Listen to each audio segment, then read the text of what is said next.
welcome to the Trio of Positivity podcast, boys and girls. How we doing? It's a beautiful day in Chicago. Bears, I want to know. Packers are 0-1. Let's fucking go. This is the Trio of Positivity podcast. My boys are here. It's going to be a great episode. Ooh, I'm pumped. You guys know by now, this is the podcast where we examine the Chicago sports landscape weekly, bring you some positivity into your life. Ooh, there's some positivity today. Maybe not. I don't know. Boys' faces kind of turned down, so I'm gonna turn it down a bit. This is Bupan, joined by my fellow Positive Brigade members, Miller and Chris. Boys! How we doing? Oh, the only positivity, shut up. The only positivity going on in this building is the fact that we don't have to watch two nincompoops on the stage yell at each other for 2.5 hours. We get to talk with each other, man. Let's go. Chris, where you at? Talk to me, buddy. It feels good. You know what? I feel like a winner. That's what it is. I feel like a winner. We are winners. Like, we didn't do shit, but we won. You know what I mean? We did shit. Some people didn't do shit. Other people did shit. Hey, we had that practice squad people. They get paid. They got eventually, the W. Yeah, they get the W. No, Chris, throwing you under the bus. There was a chat today that we share. You defended Caleb a tiny bit, I think. We will not share the content of what was shared and stuff like that. That's private, but let's just say it was good to see you come around, buddy. Listen, you win a game, I have your back. It's all good in the hood. Yeah. Okay, cool. You win, you could fucking kill cats. I will defend you to a certain extent. Eat cats. Well, no. Shut up. Well, no, boys. No. This is a cat-loving podcast. Cut it out. We don't do none of that. Okay. Pussy cats. Oh my god, this is off the rails. I love it. People, we're on Facebook on the Trio Positivity Podcast. At Twitter, X, we're at Trio Positivity. YouTube at Trio Positivity Podcast. We have a website as well. Here's the main thing that you came here for, okay? We're going to recap the 2024. Maybe not recap, it's not the right word. We're going to touch on the 2024 opening weekend, bring you the lowlights, because let's be honest, week one, no one talks about the good performances. There were very little good performance, to be honest with you. We'll bring you the lowlights. We'll talk about the Bears win. That's the highlight right here. We'll talk about the next matchup. It's going to be a tough one. We're going to talk about that. Miller has some fantasy nuggets for us. Help you get that W right there. This fantasy week. I know, me too. I lost. You said your first 3.5 minutes in. I bet the under again, and what's the under? 3.5 minutes? It was 30 seconds. No, it's 30 seconds. 30 seconds. Yeah. I think you got your first over that, so I definitely lost. I was paying. The odds had that at plus money too, so someone made some good money on that. Okay. Wow. Well, I lost my chain of thought, but thank you for that. You're welcome. But I was saying I didn't get a fancy win. Some other people didn't get it. We're here to turn it around. We'll give you some advice, give you some of the nuggets you can pick up, and hopefully get that W in week 2. Ooh, I did a lot of talking. Boys, let me throw it to you. Week 1's in the books, right? Give me your unvarnished opinions. What did you think of week 1 of NFL 2024? You used a big word there, buddy. You go to college now. Yeah, but I haven't gotten that far in my English class. What was that word one more time? Unvarnished. All right, Miller, you go first. I got to Google. Tell me the definition too, please. Unvarnished. I will give you my unbiased opinion. No. Okay, Google. It says here it's not covered with varnish, so now I have to look up varnish. Varnish is the stuff that you put on furniture. Okay, so we're just gonna get into the opening weekend of NFL, and my biggest takeaway from the opening weekend was the subpar QB play across the board. All I know is I was watching games like Thursday night, Friday night, Sunday, and every time I'm watching, all I can see is where's the flashy quarterback play? Why aren't they hitting that? Why aren't they doing this, that? Where is it? It hasn't been anywhere. Like even Mahomes, he looked a little stagnant. I mean, Lamar, obviously, he just can't pass. But like, I just didn't see a lot of good, solid, like quarterback play out there. Oh, preach, Father Miller, preach. I read somewhere, I think we had 33 touchdowns this week, down from 51 the year prior, and I think 61 the year before that. So like we are like half the touchdowns we were 2 years ago. So Passing touchdowns or just touchdowns in general? Touchdowns overall. Oh, wow. But like you said, I think I put it in the thing. Average passing yards was 200 in week 1, which is just nothing. No, like, come on, fantasy. We gotta live. We gotta eat somehow. But Chris, you got to take. I got a long one. I have 2 medium takes. Obviously, it doesn't have to do with what we saw in the field.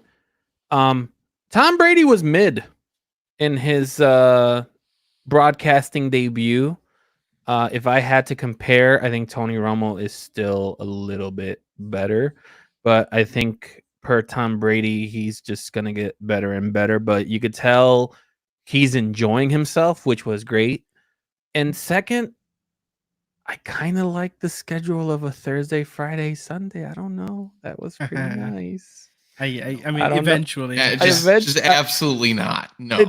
Listen, it's just something about watching football on a Friday night.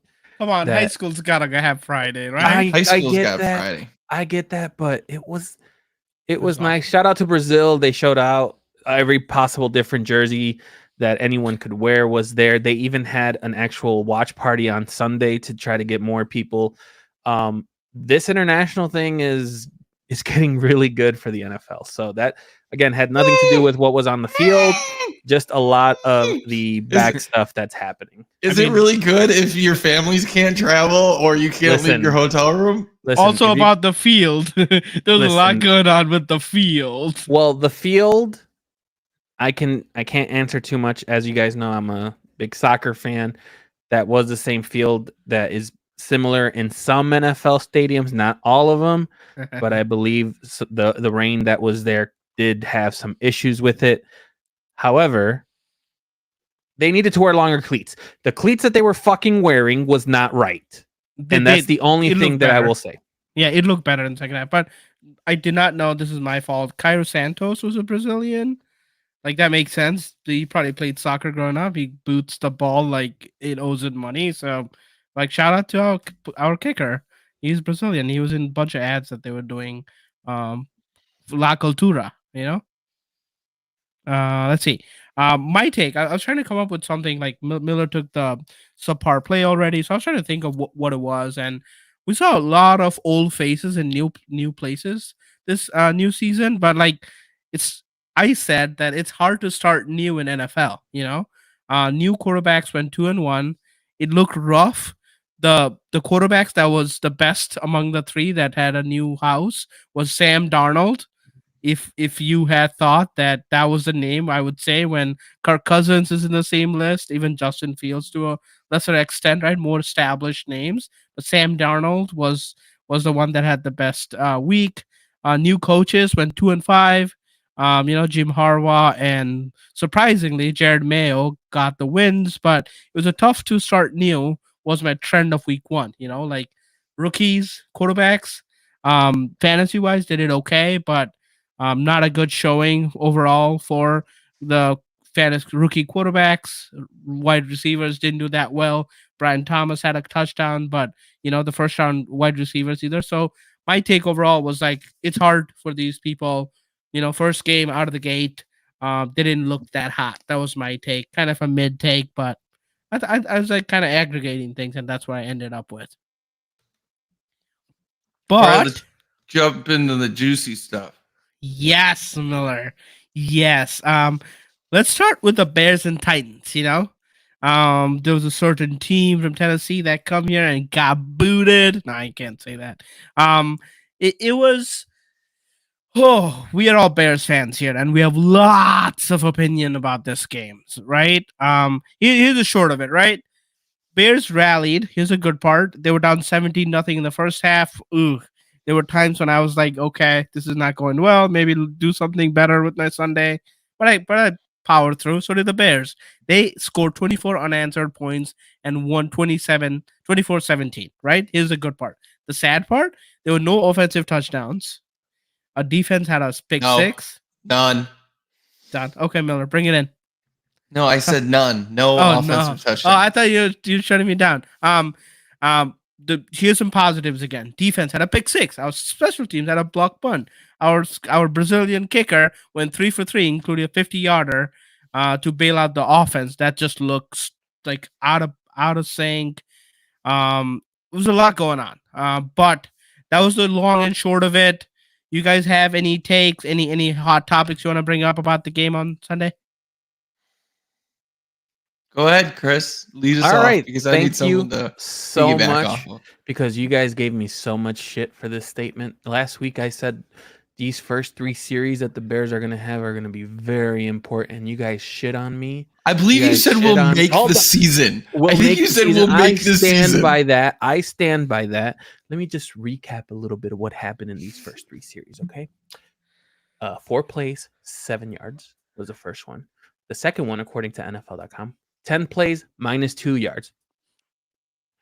And the third series, 6 plays. 10 plays, -2 yards? How is that 6 plays, 17 yards. Now, you guys are wondering, Chris, why would you make that statement? Why do you give a shit about the first 3 series? The one thing we always harped upon last season was that the Bears had issues having offensive play calls, and this continues where we're becoming predictable. We have a different quarterback. You would think that we would change a little bit. We would do a little bit different. We would maybe use our weapons because we have so many fucking weapons. We had another screen. We had another fucking screen. It was 3rd and 29. Okay, Calm down. okay. Let me finish. Let me finish, damn it. Okay. Our run game was horrible. But here's the thing. The Bears' offense is on the verge of becoming predictable even with a new quarterback. Granted, what though. The fuck? Yes. Granted. Am I saying a lot about the first 3 series? You bet your ass I am. I wasn't the only one. The group text message was going insane over the first 3. People were already wanting Fields back. Hell, I even saw someone wanted Mitch back. So, yeah, I even saw Cutler come back. Yeah, even Cutler. Fuck it. Rex Grossman can come back from retirement. All right, but you're done. I think you're done. But long story short, thank God this defense looks a little bit better than last year. Granted, it's just week 1. If it wasn't for them and special teams, this game would be talked about in such a negative light. Everyone would be on the hot seat. PFF would say that people need to fucking get fired or whatever the case may be. I don't even read their shit, but that's how it sounds like they would do their stuff. But thank you, defense. Thank you to our kicker. Thank you to our special teams. You won us the game. Okay, my favorite was the line from their Brian Callahan, their coach, that he came out and said, if we would have punted on every 1st and 10 in the second half, we would have won. Will Levis sucks. No, shut up about your first 3 fucking. Is there not a true statement to that though? Is there not a true statement? If he really felt that comfortable on his defense, that you really think the Bears could have pulled off 14 points on offense? I don't. Not what I saw. I'm like, I don't know. That's like what 2020, right? Like when you hindsight's 2020. Of course. Like and it's such a dumb statement to make. I get it. Why would you say that? You lost a game. Like you don't throw your freaking franchise quarterback behind the freaking boss. That's like such a shitty thing to say. Like fuck you. So technically, we had 3 points in the first half, and we did score a touchdown on a punt. So you can't take that away. So they wouldn't need to score 7 or 14 points. They would only need to score 7 points. But do you think they would have scored it? Is my question. Yes, I think they would have scored it. All right, like I think they would have gotten maybe 3 field goals. 3 more. You mean 3 more? We already had 3, but no, we only had 1 at the time. Chris, here's where you're right? Offense and the offensive line had a tough day in the office, right? For the most part. Yep. And even when they were like blocking serviceably, like Mr. 18 who doesn't get nervous was missing people. Like he was not throwing it as accurately as he did, which is fine. It's right? normal. I am He's completely a okay with fucking that. rookie. He's a He's a fucking rookie. rookie, and it was the first game out of the gate. He's the number 1 overall pick rookie. Not fucking normal. Like For a he number is 1 literally overall? the 3rd worst start in rookie history. I'm sorry, but how many rookies didn't win? Didn't someone give that stat last week? It was like the last 20 games. Like he's the first, the 3rd worst start in rookie debut history. And we're gonna act like, oh, it's okay, it's normal. This ain't fucking normal. It's okay because we're Bears fans. It's okay because they played more than 3 drives, right? Of course. But like that's what I'm saying. Like he was inaccurate, offense was inaccurate. They built it out. Here's what I like about this, okay? And I'm skipping a little bit, but the defense is legit, and the team is saying the right things. Caleb took ownership. He said, "Hey, I could have done better. The offense could have done better." Right? Defense, and like this has been the case. The safety, Byard, Tyreek, they went out and they said, "Hey, like we did well today. We like special teams and defense brought the game along, but there will be games that offense is going to carry, and we're going to get the W." Right? So that's what I like. It was a dark day in the office. I'm not gonna lie, but the positive thing that came out of this, because the trio of positivity here, is that we got a W, and it looks like the culture is paying off. There's people saying the right things. Instead of saying, "Hey, we would have won if you had punted," throwing your quarterback under the bus, we are saying the right thing. Is what I wanted to say. See, the thing is, you guys are saying that he's throwing his quarterback under the bus. I don't think so. I think he's hyping up his defense, which he's right. What? The defense kept. You could do that without saying we could have. So what? You would have said I would have been more comfortable running the ball 3 times and then punting. That's even worse. How? No. How is that worse? It's That's what you do with a fucking lead. Fucking thing. That's what you do with a lead. The thing is, I guess I can kind of see what you're talking about. I disagree with it because when you're making a comment about the offense not wanting the offense to be on the field, why are you giving credit to the defense? I mean, I guess I can see how you can give credit to the defense there, but at the end of the day, it's mainly a drag on your offense. You're basically dragging down your offense more. And he's an offensive coach.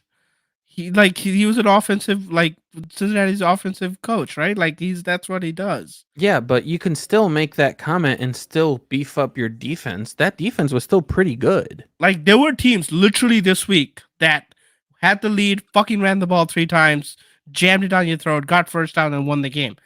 A la Patriots. There's teams that did that, and they could have done that, and they didn't have to say all this stupid shit about the quarterback. At the end of the day, what was the identity of what we were pushing or what the Bears were pushing? That's what I'm going about. The Bears, and I'm not even going to bring up the first 3 drives anymore. I'm going to bring up the whole game. The Bears offense became predictable. And the Bears offense didn't do much. They didn't really establish a run. Why do you keep using the word predictable? Yeah, like I disagree. Like what is your definition of predictable? Were you sitting at home saying that? They didn't do like run, pass, run, pass. You can say we didn't move the ball. I would agree with that, but predictable, I would disagree too. Well, I guess. Okay, I could see how you guys could be. I guess in my mind, maybe the word predictable. It could be misused. I guess if I'm kind of thinking back of how I was watching the game on Sunday and how I felt the following days after, the offense wasn't a threat. I wasn't scared. Like if I'm the other team, I'm not afraid of any names that's on the other side. And we have DJ Moore. Like we have weapons, right?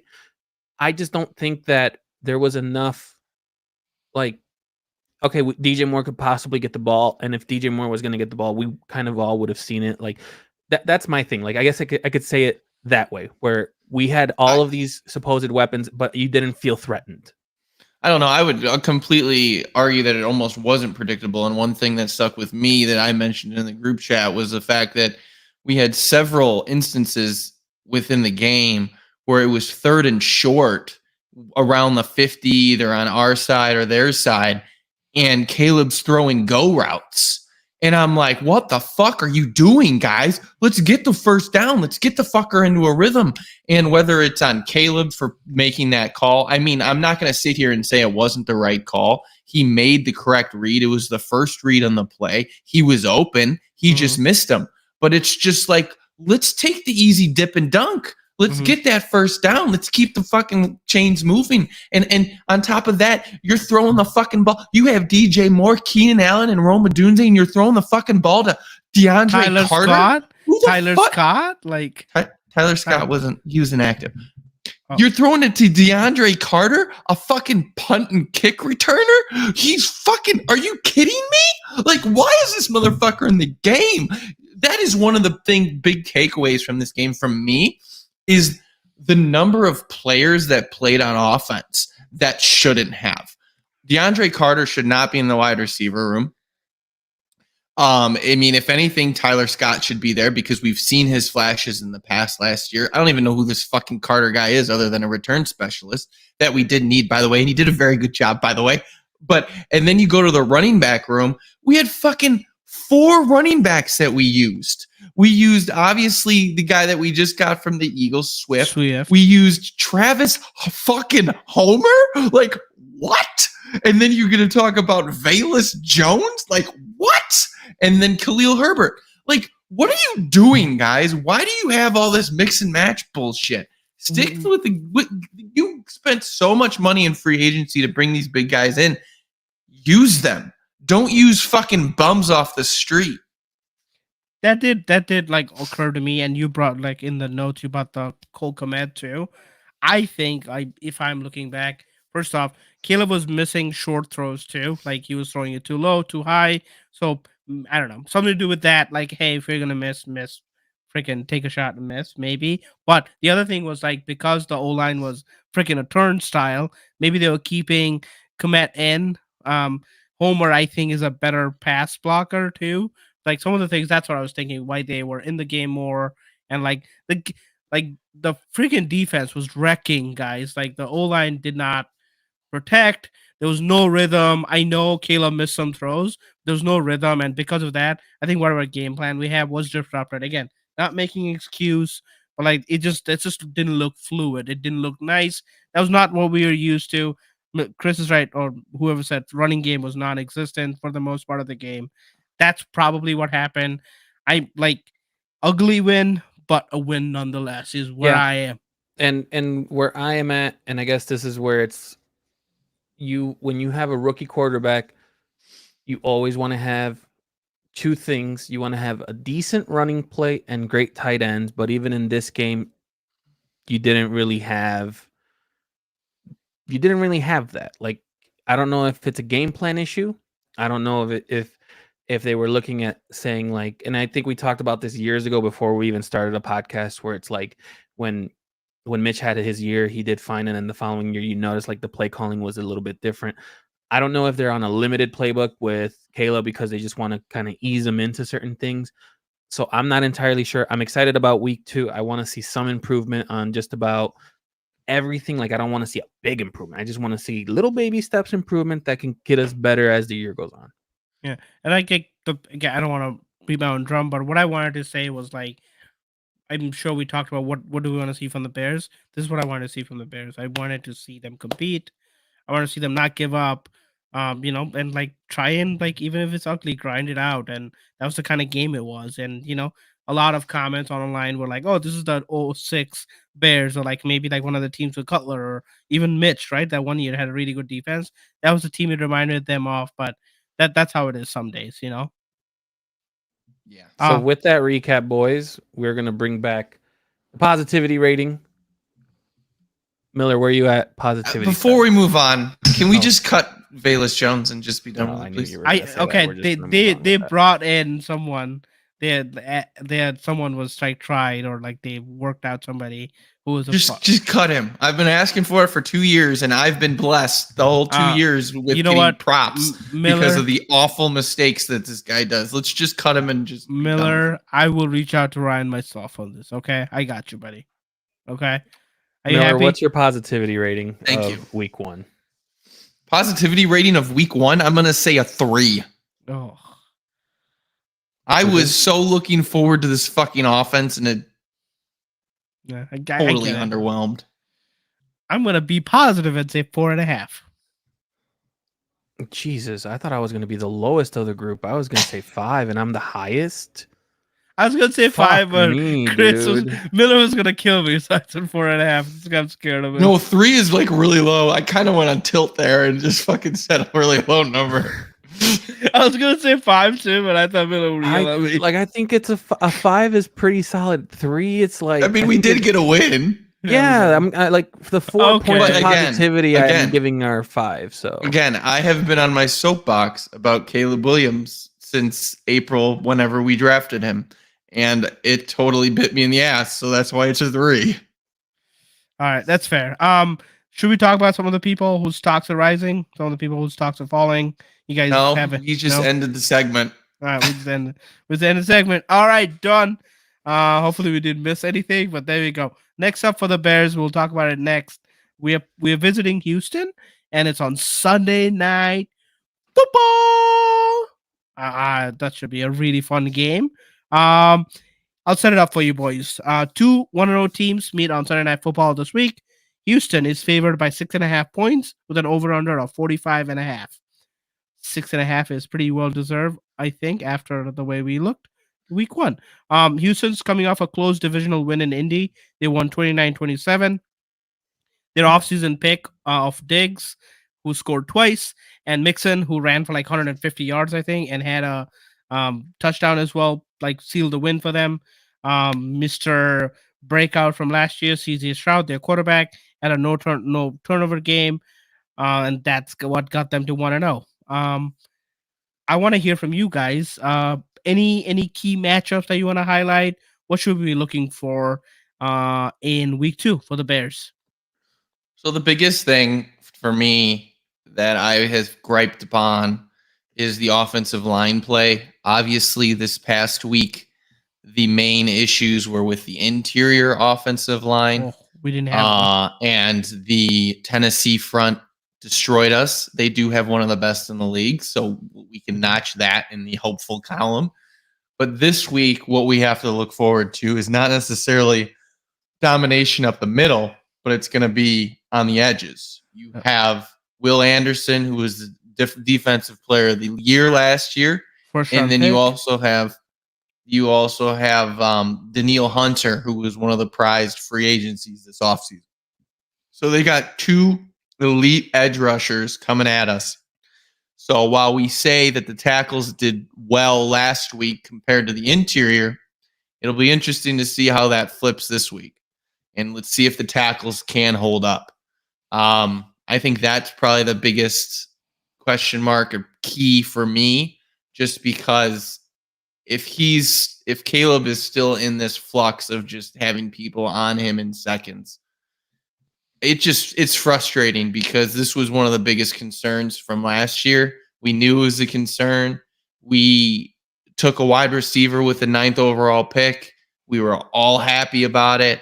And now we're still staring at the same issues that we had last year because the fucking improvement that they brought in didn't do shit. Mm-hmm. So if we get manhandled again up front, it's going to raise some red flags for me. So I think that's probably one of the biggest matchups that I'm going to be looking at least. Chris, you got something? Obviously, you guys are more into the detail of things. I'm more or less just looking at Caleb and seeing how he'll react to his first primetime game. Yeah. Against a young secondary? Against a young secondary. But my question to you guys is now that, and again, obviously, we're going to keep talking about this, but I actually had this written down for you guys. Do you believe that Caleb will be a lot more nervous, or since he doesn't get nervous, will he be more anxious because it's a primetime game and all eyes are on us, or because he already had his first game, he should have a better experience? Great question. I think you took too long. I am expecting 100%. Wow, a man cannot think. A complete 180. Do you know how close I am to taking the Bears to win this game? Oh my God, I'm so close. I think that he's going to come out like a man with his head cut off. He's going to throw for over 300 yards. Okay. He's going to eat. He's going to eat this secondary. And the reason I think this is because we have a man who doesn't get nervous. Obviously, he was nervous in week 1. That is in front of his home fans, all the pressure, his first NFL game. He had all the eyes on him. And now, yes, you're right. He's still playing prime time, whatever. I don't think that matters that much. I think the fact that he'll be at an away stadium, I think it takes some of that pressure off of him. He's not like in the lights of Soldier Field with all his fans around him. So I think he's going to go off this week. And like Bears fans travel well, so hopefully there's some fans there that'll give him some comfort. But quick point I wanted to bring, Miller, you brought it up, is Anthony Richardson against this Houston game was like he had lots of long completions. I'm hoping that obviously Richardson is probably more running quarterbacky than Caleb, but I'm hoping he doesn't take in as many hits as that Richardson did, but I'm hoping he escapes the pocket a little bit. We'll probably see that a little bit. And if he can, I feel like he'll get some deep passes. And I'm hoping it just takes one of those. He looks like one of those guy that like wants to get in the rhythm, and once he does, everything is better. I hope he hits a couple of those. We have talent on this team, right? Rome may not play because of an injury, but I don't even know about Keenan. He may not play, but I mean, Richardson threw 9 passes for 212 yards, 23 yards of fucking completion. Like, I mean, they're week long, so we can obviously hit him over the top. Mm-hmm. But if you watched the Colts game, I mean, Richardson missed probably 5 or 6 throws that would have been touchdowns. And he missed them by like several yards. So it's like if you have a better quarterback back there, it's not even a close game. So the secondary is definitely for the taking. It'll be if the offensive line can hold up to allow those passes. One thing I want to point out, and I know we mentioned this a lot last year, but we talked a little bit about it.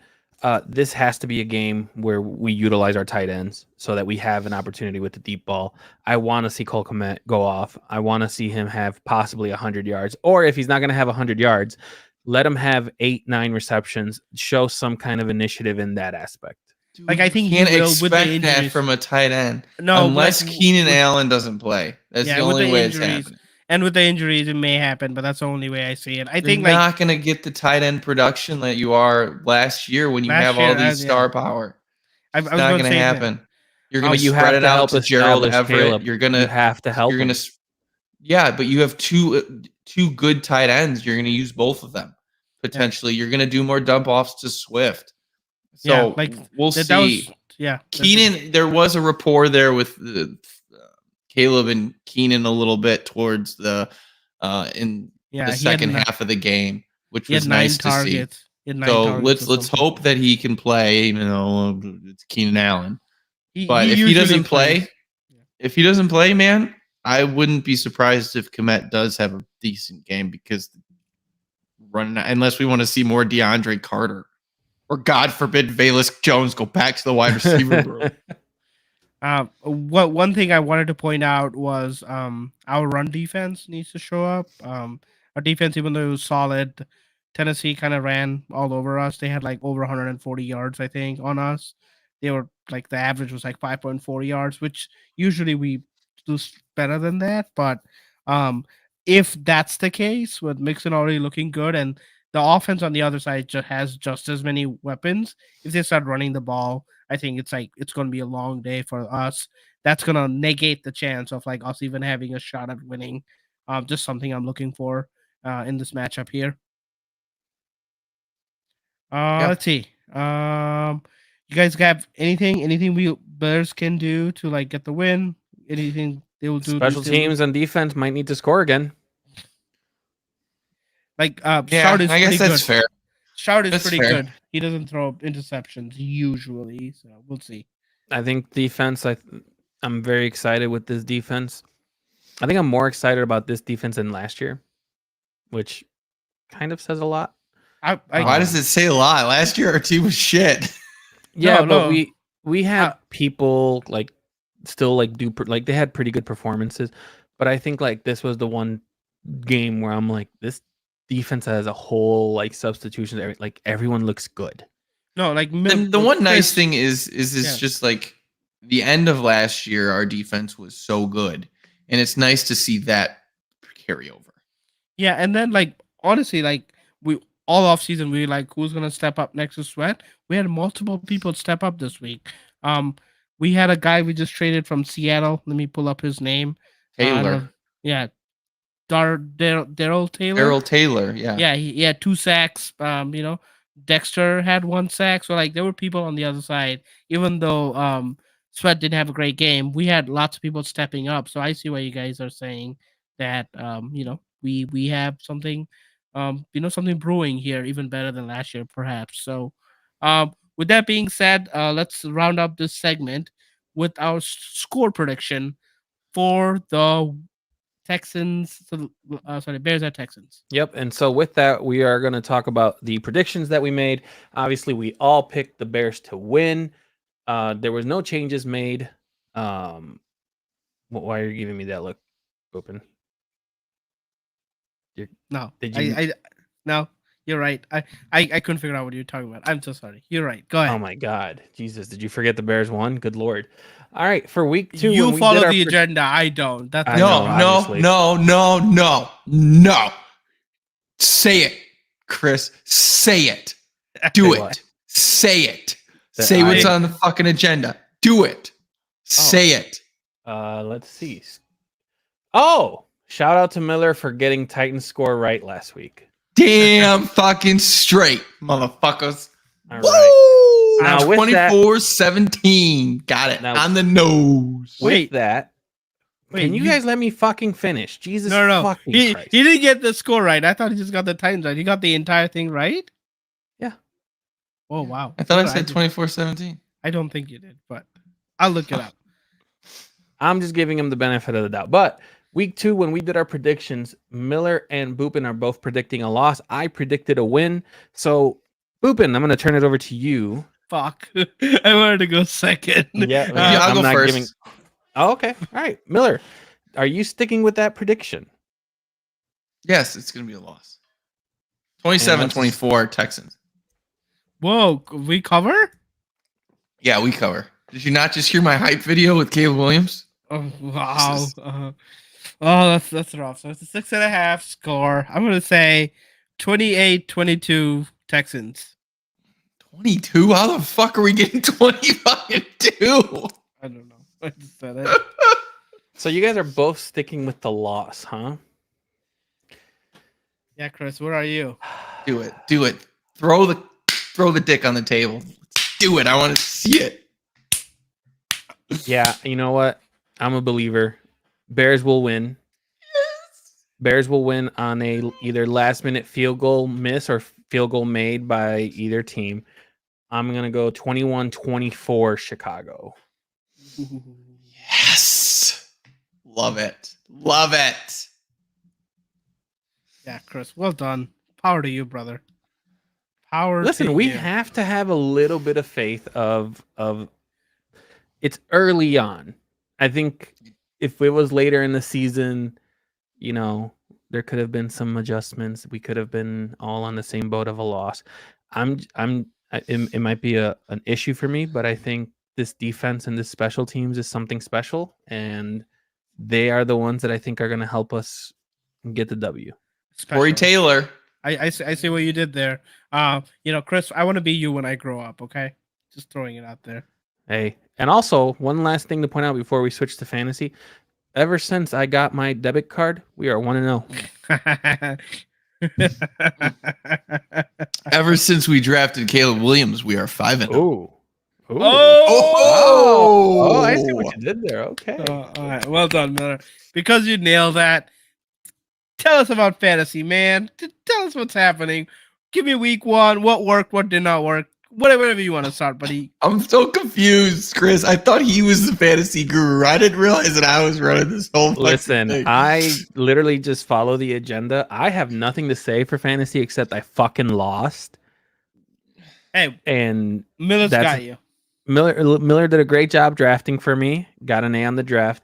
We just didn't have everything. But listen, I trust both of you guys in your opinion, and so I'm very happy to hear what you guys are actually thinking. Okay. Well, I guess we can talk about a few things that were learned in week 1. Obviously, first and foremost, the biggest thing that cost me in a lot of my leagues is that the running quarterback is king. And that's kind of what you saw this first week. You can look at the performances from Anthony Richardson, Josh Allen. You can look at all the performances from several of the running quarterbacks, and they just shattered the numbers. And they had so many touchdowns that put their teams over the top. Unfortunately, I was going against them, and I had to feel that wrath. That's the other one. The other 2 points to just take a look at here is, one, don't overreact to the tight end scoring. Obviously, we only had one tight end that scored over 10 points. That's a rarity. I mean, Travis Kelce didn't do anything. Mark Andrews didn't do anything. Most of the guys did very little. And at the end of the day, it is a tight end position. So if you do get more than 10, it's probably a positive. But a lot of people used a lot of draft capital on some of these guys, so the return isn't there. So we'll see what happens going forward. But I would expect some regression to the mean. So I think some of the guys are going to get theirs in the coming weeks. Surprising offensive struggles is probably my third point. You look at some offenses throughout the league. You're talking about Cincinnati Bengals. You're talking about the Chicago Bears, maybe the Falcons and the Browns. They were all expected to be decent to high-powered offenses, and they all basically laid eggs this first week. So that is a huge takeaway. It affected a lot of key players. You're talking about Jamar Chase. You're talking about Drake London. You're talking about Kirk Cousins, obviously DJ Moore. A lot of these guys just didn't have the day on the field as some people expected. Now, as I mentioned, the Browns, I wanted to bring us to a non-fantasy, but as Chris knows and loves, a question of the day. I'm ready. This is directly related to Deshaun Watson. I saw feel like this. You guys are making fun of me, but okay, go on. I saw this across multiple media sources on my Twitter feed, as we know we love. Are we at the point where Deshaun the person is better than Deshaun the player? Oh my God, you're saying that as a question of the day. I think we might be at that point, and we all know how good of a person he is, with another lawsuit being brought upon us for sexual harassment. For ethical reasons, I can't answer this question. I don't know how to answer this question because it's like no, it's a good question. He's bringing it up in fantasy. This literally has nothing to do with fantasy. I did see fantasy NFL related that it does. He had a horrible week. His contract is fully guaranteed. So like a lot of articles were like, I did see where his arm is gonna go sore in a couple of days. And calling for him to get benched. It's just it's funny that we're actually here because we all know how shitty of a person is. Obviously, it's just not a real question, but like he's just such a shitty person, and his quarterback play since he's came to the Browns has been even worse. So it's quite comical how the Browns just keep beating the Browns and can't get out of the toilet. I just want to make one little comment. There was a bunch of posts that I saw on Twitter where people were saying we need to pull a Broncos with Deshaun Watson and just let him go. I think there was another tweet where like the dead money contract is like over 100 million or something. If they it's 119 if they cut him now, and I think like 94 if they cut him after the year or something like. So it's stupid. It's stupid. Remember that they backloaded the contract because Deshaun was getting fined based on his salary. So he only got like a $1 million salary for like his first 2 seasons with the Browns because of the suspension. So they backloaded it. So they're like royally fucked up the ass. And they deserve to be because he's a piece of shit. Moving on. That's my fun question of the day. Yeah, It so was much fun. Thank you, Chris. Thank you, Miller. You know what? I'll take some of the talking away from you. Thank you for getting that segment so far. Some of the not so great news coming out of fantasy, some injuries that we saw in week one. The big ones are Puka Nakua is on IR. I forgot what injury it was, but tendonitis or something. ECL. Yeah. No, So, that's so Christian. Oh, so like he's on IR. He's at least out for 4 games. People are saying maybe much more. That's a big concern. Um, they lost the game, so like there's people behind him. Waiver wire tonight, tomorrow coming up. There's some names out there. Another name to like keep in mind: Jordan Love. He avoided the IR, but he's out 3 to 6 weeks. The crazy news before Monday Night Football: CMC was a surprise inactive. Um, Chris and Miller and I have talked about it. Hey, injury concern. He's healthy now, back to practice. But these like nagging injuries right in the off season always somehow show up in the season. So that We was did weird. actually talk about that too. It was brought Yeah. up, and I'm like, well, didn't I think we were talking about his like previous injury, and he's remained healthy, and all of a sudden, week one. Yeah, we talked about his backup, like it came into play. That was amazing. Couple other injury news, couple of tight ends, even though the landscape is already bleak. Some people that were already doing okay will probably not be an option for you. Jake Ferguson of the Dallas Cowboys and David Njoku are probably not going to be either not 100% or not playing for the next couple of weeks as So well.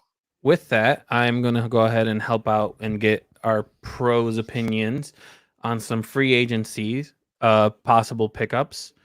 Boys, what are you guys looking? Obviously, we are recording this on Tuesday. We're going to post this immediately after it goes live. Obviously, there's some people that do their waivers on Tuesday. Some do it on Wednesday. We'll try to get you some information as soon as possible.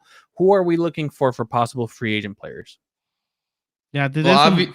Yeah, go ahead. go ahead. No, Miller, all of you, buddy. You're the champion. Bring it home. Well, obviously, what you're the key players that you're looking at, kind of the star studs, if you would, in any week one waiver, are some of the guys this year are guys that probably aren't going to be on your waiver wire or aren't going to be free agents. They're probably drafted. That's going to be people like J.K. Dobbins, Jordan Mason, Jaden Daniels, Jamison Williams, and Xavier Worthy. They're probably not going to be there, but if they're there, you need to snatch them with at least either any pick that you have or a lot of your fab if you're doing that too. Yep. These guys could be season changing. I mean, Jaden Daniels looks like he may not be able to throw the ball, but he could be getting you 2 touchdowns rushing the ball plus a lot of yards. So he's definitely could be a home run for you. As far as the typical waivers that are going to be out there, probably the biggest name is going to come in the name of Isaiah Likely. He's the tight end out of the Baltimore. He had the huge game going for over 100 yards and a touchdown. Although he's the biggest waiver wire pickup probably this week, it'll be interesting because many talking points were out there in regards to the defense that was played to Mark Andrews, and they don't think that it's going to continue that way. Yeah. So expect Mark Andrews to have a bit of a better game, which may lead to a decreased role for Likely. So while he is a hot pick this week, keep in mind that he's not the number one tight end on the team. But really this week comes down to the fact that while there is no star-studded player, if you will, on the top of the list that is like a must-have. I know I have one league where I'm like the 1 or 2 on the waiver and I'm just standing pat because I don't view anybody as a slam dunk. It is very deep. There's a lot of players that made an impact. A lot of running games are by committee, which is obviously we talked about as a common theme. So you have the Jaguars, you have Tank Bigsby, you have the rookie for Tampa Bay, Bucky Irving. All these guys made impacts, but at the end of the day, they're backups to the starter. So if the starter gets injured, yeah, expect them to go to the top of the list. But is it worth spending 30, 40, 50% of your fab to get some of these guys? Probably not. Some of these guys may pop up on the waiver wire or may not even get picked up. But a few guys just want to talk about Bucky Irving. He's a rookie out of Tampa Bay. He took a majority of the rushing snaps there. Justin Fields, obviously, news just came out today that he's going to start again, most likely. So he's a quarterback. He offers that rushing upside, that safe floor for him. It's definitely a name to keep in mind, especially if you're struggling at a quarterback role. I know I picked him up in one of my leagues last week just on pure speculation. We'll see if I actually play him. But they are playing the Broncos. They are playing the Broncos. But like Boopin mentioned earlier, the injury to Puka is opening another role for Demarcus Robinson and Tyler Johnson, wide receivers for the Rams. We'll see. Who knows if he can step into the role. Demarcus Robinson is probably going to fit the Puka role. But you just don't know if he'll be able to pick up the slack because Puka was really electric. Rashid Shaheed from the Saints. He had the big game down there. Again, another coin flip. He's the number 2 wide receiver with Olave. And then Braden Cooks, with Ferguson missing possible some time, targets will open up. You know Dallas is a high-flying offense as far as passing concerned. So if some of those Ferguson targets end up going to Braden Cooks' way, hey, you can strike lightning in the bottle there. And then Tank Bigsby, like I briefly talked about earlier, he's that backup behind ETN there. And so it's a deep class. A lot of guys can be picked up because a lot of people did have impacts this week. Whether or not they're going to make an impact on your roster going forward, probably some question marks there. No surefire. I don't know if you agree with everything that I said there, Boopin, but no, solid. No, you said you brought up some great points. Like deeper, like these people that we are talking about, guys, you're not throwing your number 1 priority away, like Miller said. Not even 20-30%. But if you need that running back, right? If you lost CMC, if Jordan Mason's not on the waiver anymore, like some of these running backs may fill the void. Some of the other running back room to look into is Minnesota. Like the backup had a decent amount. Same thing with Vegas. A couple of people there you can look into as well. Miller, had a question for you. The tight end at the Rams, Colby Parkinson. Do you think his role is going to grow a little bit with Puka being out? I want to give people some options. I personally am struggling with tight end in one of my leagues too. Could it be someone worth a pickup? Because especially one that no one's like even looking into. I know everyone's looking into Robinson or Johnson, but could it be worth a stash maybe? I know historically the Rams have had a pretty solid tight end. Usually gives you a solid 5-6 points a game, which is not a lot, but Higbee's out. You can't discount it. There's targets have to go somewhere. That's all you know. And tight end position is hit or miss. There's a lot of guys out there. I mean, if you're not getting the star-studded tight end, honestly, the best way to do it is to kind of stream tight ends based on matchups. In the coming weeks, you'll see some teams are better than others at the tight end position, and maybe snagging some guys off that waiver wire to try to do it that way rather than focusing on getting that one guy that you're going to play every week. I have a question, and then I will throw it over to you guys on possible trade targets. But my question is, what's happening in Detroit? How do we feel about Gibbs and Montgomery? Montgomery had a good game. Do we feel like that pairing is still going to be 1 week on, 1 week off for each one? Or is it possible that both are a tandem? Didn't they both have a good game? Yeah, that's why a lot of people are kind of wondering if you would use one as a running back and then one as a flex or something like that. There were talks about it. Yeah, watching the game, it looked like they had series. So one series, Montgomery would run the ball, like would be the guy, and the other series, like Gibbs was the guy.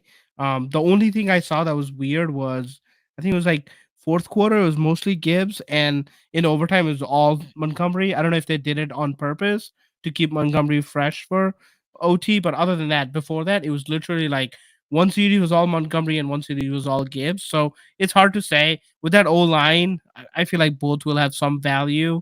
It's hard to say who's RB1 and RB2 right now, is my opinion. Yeah, but probably Gibbs is higher with the catching upside, is what I would say. That's what I was about to say. I think he's Montgomery more only had electric. one attempt. Yeah, only one reception. Did not have many yards.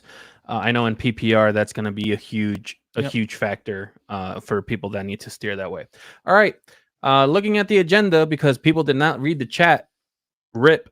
Looking at trade targets. Guys, who do you guys think would be considered a good buy? Yeah, cool thing I wanted to mention right now is like week wise overreaction, right? Like someone who did well, people are like, "Oh my god, what's gonna happen?" Like Andrews and the big names that did not do well, people are freaking out about them. So, the goal is to buy low and sell high. Okay, someone like has potential, but like maybe underperformed. You want to go after them and see if you can get them down for cheap. Like people like Jamar Chase, right? Like the upside is wide receiver one. He could be the guy in the whole room. Someone like that, you definitely want to go after. Another name, Marvin Harrison. I think he had one catch. He like that was a weird game with like Bills and Cardinals there. They had a punt return touchdown. The offense had like less plays. I think he had a drop pretty early on. Kyler didn't play the preseason. I think Marvin played one preseason game, had like 3 series, no catches. So like basically they didn't have a preseason, and this And game was kind of like the preseason for them. there Someone is like that. a Twitter video of Harrison being completely wide open, like 10, 15 yards. I might be exaggerating on the yards, but it was open and Murray just missed them. It was the last play of the game, I think. Yeah. Yeah, 'Cause but if he made that throw, they would have won the game, I think.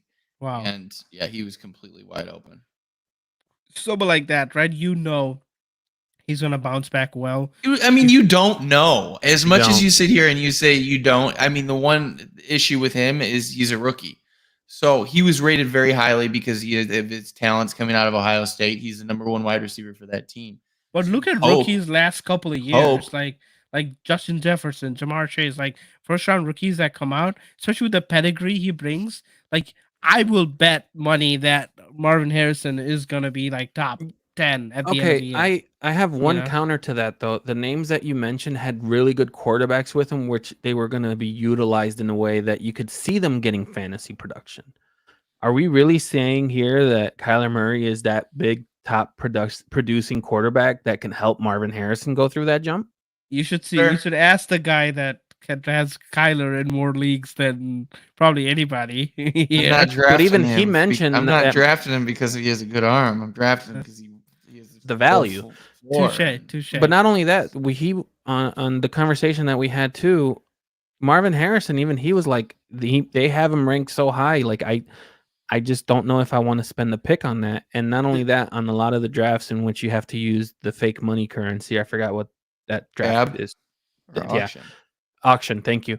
I even saw a report that people were overpaying, and then they must have a keeper system of some kind that they were overpaying for Harrison in those leagues. So I don't necessarily see. I agree with Miller where I think if it was a different quarterback, I think if you were to flip the tables and you were to say, hey, Kirk Cousins is going to be paired with Harrison, I think, yeah, you could probably make that jump to get Harrison because Cousins can target him. But here's the thing: we're not talking about the draft anymore. We're talking about you're the right. season. You're talking about And production. you have somebody that had one target, one catch for 9 yards, and someone used a first round pick for him. Mhm. So they may be freaking out, and they may be like, "Oh my God, what am I going to do?" And you can scoop in with a guy that had a really good game, maybe like a John Jordan Montgomery. Reed, a wide receiver play that Chris had a Godwin, really good, something like a that. Chris Godwin, and be like, "Hey, look at this. Are you interested?" Win now. Yeah, win now with this. And with see these how they numbers. go. I mean, people make mistakes. People overreact, and that's what we're trying to take advantage. So you have like the Marvin Harrison, you have the Drake London even for Atlanta. I mean, is Kirk Cousins really this bad? If he might be, he really might be. But like still, again, first round talent or second round talent there that you might be able to get for a good value at this point. And we're talking 1 week at the end of the day. One week. And So, with that 1 week overreaction, you guys have talked about some good targets to buy. What about some people that we just want to get rid of? Who do we have to sell? Boopin, what do we got? Some of the names that I think are coming up would be like Diggs, right? He had 2 touchdowns, but like they were short touchdowns. Like I would like to think it's sustainable. I don't think so. I think Diggs will be a good, maybe solid wide receiver 3, but there's no way he's wide receiver 1 on that team. He scored 2 touchdowns this week. people usually check the box score, so you can be like, hey, here's Stroud's number one wide receiver, and then try and flip him for like a solid wide receiver too, right? I'll take Devontae over him any day, like someone like that. Like I'll do that all day. Another name I wanted to throw out there was Stevenson, Ramondre Stevenson, running back from New England. Like, think of what happened this week, right? Uh, New England was in a positive game strip, so they were winning most of the game, and they were able to run the ball and do a lot more. And he scores. Like, he will have the volume. I'm not saying he won't, but behind that O line with the way they're playing this game, I don't know if he scores every week. And if he doesn't score every week, I don't think you get this production out of him. So quickly flip this positive performance that you have into, like, I'd even take like a running back two for this easily. I think those are the two names that came out top of mind to me: Ramondre Stevenson and Steven Diggs. Miller, you got a couple people we can sell? I have this conundrum in multiple leagues. I'm trying to get rid of Jordan Reed and Jordan Mason. Jordan Mason's the running back for the Niners. If you have him, if you drafted him, it might be worth a conversation with the CMC guy. They might be desperate. They had their first overall pick, went to CMC, and then they didn't get a guy until the end of the second round. So they may be very desperate and sitting out possibly 2 weeks. He has an Achilles injury. It could be more. His role could be diminished. Things could happen here. And so I'm reaching out to them in all my leagues that I have him. Baker Mayfield, he had a killer week. He has a really easy schedule to begin with, so it might be worth playing him for a few games and then trying to flip him. And then J.K. Dobbins, I don't know. He could be the focal point of this Chargers offense, but we've been on the Dobbins train before, and it usually ends in injury. So if you can get a solid running back too for him, might be worth it. And then Jordan Reed. He had a stellar debut with the Packers, but with the Jordan Love issues, is it going to continue? Obviously, you hope that he does come back because he might be up there again, but flipping him for a solid wide receiver, who knows, man? It's all these things are possibilities that you got to think of if you're playing fantasy. This is arguably one of the biggest weeks of the year when you're talking about waivers, when you're talking about trades. Now is the time where there's so many unknowns. So if you can take those advantages of saying, hey, these are the projections that were just 5 days old, and do we really think they're going to be complete flops? Maybe some of them are, but maybe some of them aren't. And if you can get some of these guys on the cheap, it could change your whole season trajectory. I know. Solid point. Excellent recap, boys. Love it. Yeah, good work, team. All right, right before we sign off, people, what are we looking forward to next week? What we got on the board? What's on the docket? A bounce back from Caleb. I am gonna do something that I did not think I was gonna do earlier in this episode. I'm gonna give the Bears offense 4 series this time instead of 3. I feel very kind of you. So kind of you. Yeah, the first 4 series, I just want to see what they do. Get me a touchdown. You know what? Get me 2 scores. 2 out of 4. I'll gladly take 2 out of 4. That's a lot. No, it is not. We came from? Fucking touchdown and a field goal? Are you kidding me? Where we came from? We had nothing. Listen, 10 points in like the first fucking 4 series. That's a quarter and a half. Okay, you know what? Under. Fine. The over-under on that game is 50 yards or more total. How about that? Have that dick on the table and stand for it, dude. You know just throw down 2 touchdowns. Fuck it. 2 touchdowns I'm not or nothing. Desperate. No, I'm not that desperate. A touchdown and a field goal, I'll gladly take. Okay, Chris, great point. Thank you. No. You guys brought some good points. Personally, bounce back in fantasy. Didn't have a good showing. I think I went 2-2. I want to be 3-1 or 4-0 next week. With Miller's help, I feel like I can get there. What else are we looking forward to? Shout out to John. He actually won his first matchup in the league that we're in, even though I lost. But shout out to John. He got a W on that. John, think Indy couldn't do it, but like your fantasy team pulled it off. So kudos to you. Yeah, no, like I honestly didn't do much with fantasy last week personally. Like had some stuff going on, so I really want to buckle down this week. Do some more do some more digging for myself and the show, and come back prepared next week. So I'm gonna be ready to go next week. So that's what I'm looking forward to, boys. I think that's it. We did it. We did it. Boopin, sign us off, brother. Gladly, sir. People, my people, thank you for listening today. This is who we do it for, you know? We do it for us. We're gonna win. We're gonna get that dub. Just like the Bears, Chris says. Wait, hold on. Time out. I was about to say, none of you fuckers picked them to win. I give you props. Okay. All right. Let me put this. I gotta go back and pick All this. right, we'll start all over again. No, you're good. You're good. Keep going. People, thank you for listening to us. You know, we love the feedback. Keep it coming. We'll grow. We'll bring some positivity into your life. If not, we'll suffer in this misery together. We love doing this every Tuesday night. Moving forward. This is Boopin signing off for the boys. Good night. Bye. To vote and comment on the polls. What Chris said.